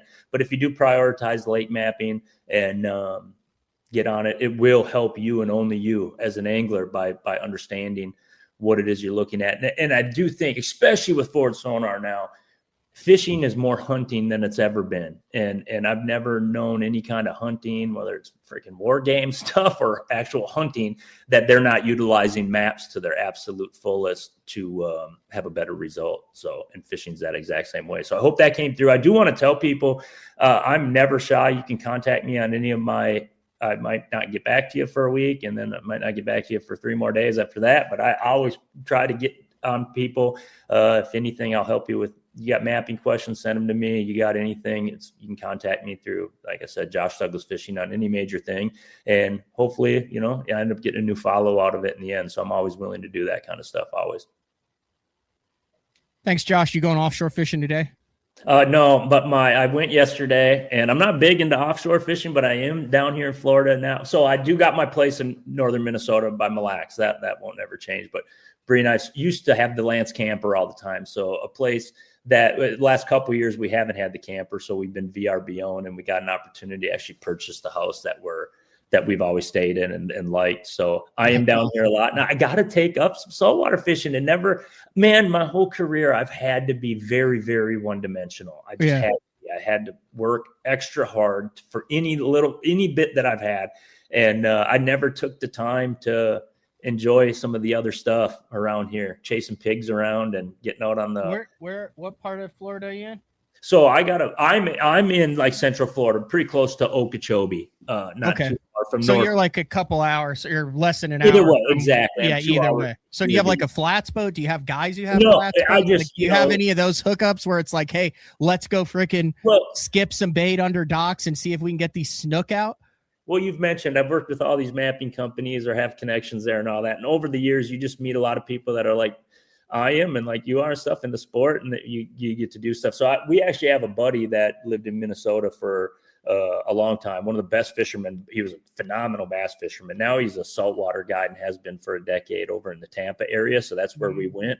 But in my Navionics days, I got to go out, steward a lot on the other side and opportunities. I remember me and Seth Fighter going shark hunting or shark fishing. That was insane. I don't think I'd ever really want to do it again, but it was pretty fun. My algorithm, I must have watched it multiple times. My algorithm is now just like snook eating topwaters, out of guys in kayaks, in 6 inches of water. And then it's like chaos. Yep. I've done that one time, and I think I went like 1 for 10. We were pitching live bait underneath the docks over there by St. Pete. Yeah. And like you hook one and you're like, I got him. And then you're like, zzz, and it goes around the post and you're like, I don't got him. And then it's like new leader every single time. But God, like those topwater bites, like where they're like, do it is just boom. And they're just these big snook. Like you got to get in on the sheep's head too. Have you gotten in on the sheep's head? Yeah, we caught sheep's head yesterday. We caught hogfish. That's the cool thing about the ocean, man. You never know and we were live baiting all day. And for a guy that, truthfully, dude, I've never thrown live bait for a bass in my entire life. I've never been a walleye fisherman or an ice fisherman. I've done some like leeches and stuff for panfish when I was a kid, but never used live bait. But we caught Jeremy Keel had us on, I don't know, we probably caught 200 to 300 different fish offshore. Holy smokes. It was insane. It was every time you drop a shrimp, he had that place dialed. And every time you drop a shrimp down, you'd get a bite by something. It would look crazy when you bring it in, and it was pretty freaking cool. You got to do the pier thing. Like right now is where it is. You got to do the pier thing for the sheep's head. Fiddler crabs, Carolina rigs, super one-aught, and then you like scrape the barnacles off that chums it, and then all the sheep's head come in, and then you get it on either the outgoing or the incoming tide, where then you get it, and then boom, you can catch you a limit of sheep's head, and it's some of the best eating ever. You can fix it like poor man's lobster, you can grill it, you can fry it, and then you're like out on the pier. It's like super fun. That's awesome. Hang out with other Where people. Was that at? This is over by St. Pete. Oh, over by St. Pete. Yeah, it's a little place called Pass Grill. My grandma had a place there, but I go like from like Rotunda, that Rotunda West area to St. Pete. There's like all these piers and stuff. It's also like that on the other side, and you just go out, you find it, you kind of scout it out, take a like a pool skimmer that like collapses a knot, and then you jam a paint, one of those paint scrapers in the top of it, get it really stuck, and then you can use it to knock the barnacles off of the pilings, and that's how you naturally chum for the fish. Like it makes a slick for that, and then you got this gigantic pier, and then that you can tell like which ones have been fished because they'll be like little clean things, and then you take it's a fiddler crab. You can either catch them yourself or buy them. They like fiddlers or mud crabs. I've never cooked fish with the mud crab, a chunk of that, but you take the fiddler crab, and then you have to smell it because obviously they're, you saw their lips and teeth, and then it's like such a really cool, intricate bite. It's like a drop shot bite. Sometimes you can drop shot them. Most of the times it's like a little mojo rig, and you just put it out there in that slick that you've created with the barnacles and stuff. And you hook them, and it's just tight circles, and they run, and you're like, oh, it's like you use like a 7-foot heavy 22-pound leader, and then you swing them, or it depending on the size of the pier, you get a bicycle rim, and you put a net around it, or you just take a net, cut it off, and then you put like a tripod deal so you can like lower it down and then swim your fish into the deal, pull it up. That's incredible. It's awesome. So much fun. Like I was just telling Matt Steffen the other day, I said, if I had one day left to fish, like a last supper, like a last fish, it would be January, February, mid-Florida, hot sheep's head bite on a pier. Yeah, and I can't tell you, dude, I've bass fished thousands of days, and I have never left with never filleted a bass in my life. So I never keep them. And yesterday, all of a sudden, I came home with all this good eating fish and stuff. It's really rewarding, man. It was really cool. So I am looking forward to taking advantage of some of that stuff, without the near tournament demand. And I'm by no means done fishing tournaments. I'm competitive as all heck. I just don't think you'll ever see me necessarily trying to qualify for the top circuits. I'll leave that to the Easton Fothergills and all them to dominate here in the future. But but still, bass fishing is my one and only love, and you're going to see a lot of content coming from me bass fishing all across the country. And dude, I'm very fortunate to be in a position to be able to do that. All right, dude, I gotta go pick up my boat. I had thankfully I had a little alarm go off, and it was just a water pump that I needed to get replaced. I got like 180 hours on it, just typical maintenance, but I'm so glad it happened Friday crappie fishing instead of next week on Rayburn.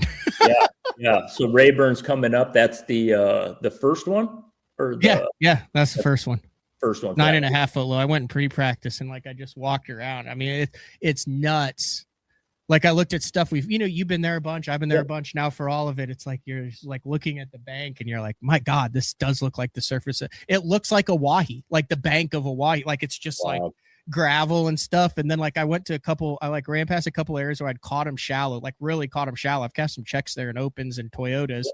And I'm like, okay, I'm expecting to see a scrape or a hard, and I'm like, because I was like, I'm fishing this hard spot. Like I had it all pictured in my head of how it looked. It looks like a damn sand point. Like I can't see any difference on it whatsoever. I was highly disappointed when it was above. Really? Yeah, it looks like the rest of the bank. And I've got like, that you're casting from here to here, and this is where it's at. And I'm like just sitting there looking at it on the bank going, this looks exactly like the other 70 miles of freaking shoreline that's 9.5 feet low. Blew my mind. And I've caught them there consistently for like 6 years.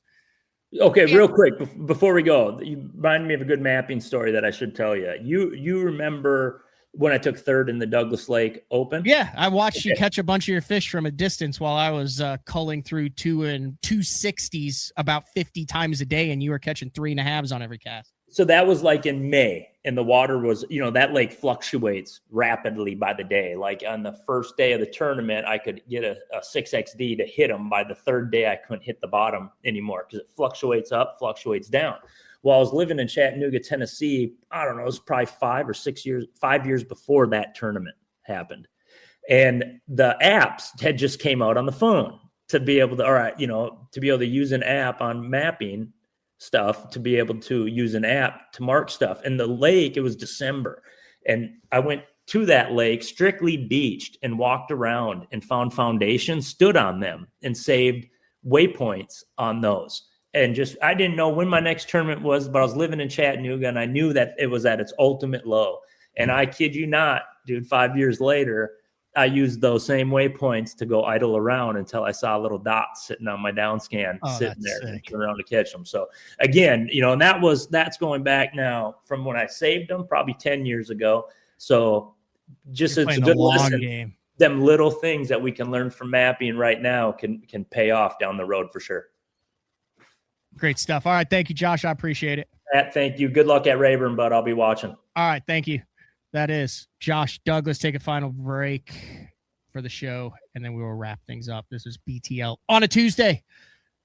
We'll be back after this.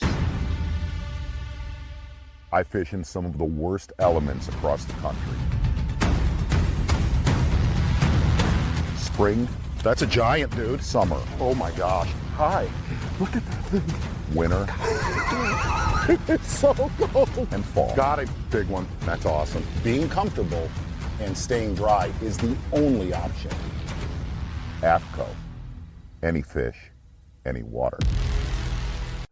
At Beatdown Outdoors, we know you depend on your gear to hold up in any condition. We built for that. We test for that. In fact, we pride ourselves in that. Because we know when the time comes to test your gear, you aren't going to take it easy, so we won't. We build premium, made-in-the-USA products that you can rely on in the moments when your equipment should be the last thing on your mind. Hey guys, Brian Schmidt here with Spro. I'm going to talk to you about the confidence I have in the equipment I use. I have a charter boat business back home in Maryland. We fish for saltwater fish, and I also fish the Bassmasters Elite Series. So I keep my lights on by fishing. I have to have a lot of confidence in the equipment I use. Spro has me covered from head to toe, saltwater, freshwater, everything in between. A lot of high-end quality product. Spro has you covered. Pro Bass Adventures is reinventing Mexico bass fishing. With boats equipped with 12-inch Garmin units and LiveScope Plus, free loaner fishing rods, and no-cost airport transportation, Pro Bass Adventures is proudly putting you in the best position for success. Pro Bass Adventures has lodges on Lake Baccarat and Lake El Salto, Mexico's two best trophy largemouth bass lakes. Visit probassadventures.com or email probassadventures@gmail.com. The official Mexico fishing lodge of Bass Talk Live. All right, welcome back. That was a really good show with Josh Douglas. I don't know, so when we have a topic that we're talking about that, I don't know whether to front end the life stuff and then bring the information stuff in the back end, or just hey, we're going to talk about mapping and then just hop right into the mapping. But I also found the back end of that hour and a half interview very informative. Shout out to Josh. I told him it'd be 45 minutes. It was an hour and 48 minutes. So we'll be back tomorrow, then a day forward, Frank Scalish, and then the next lives will be on location from Sam Rayburn. It's been another edition of BTL, Bass Talk Live. Also dropping after this, Best on Tour this week, recaps all the highlights of Hank Cherry's victory on Gunnersville, Drew Gill's victory in Florida, and the announcement of the mega $3 million prize purse tournament this October and November in Nashville, 1.25 to the million. So if you want those details, Best on Tour this week comes out after this. Like, subscribe, share, do all that good stuff if you have a burning desire to do so. We'll talk to everyone tomorrow. See ya.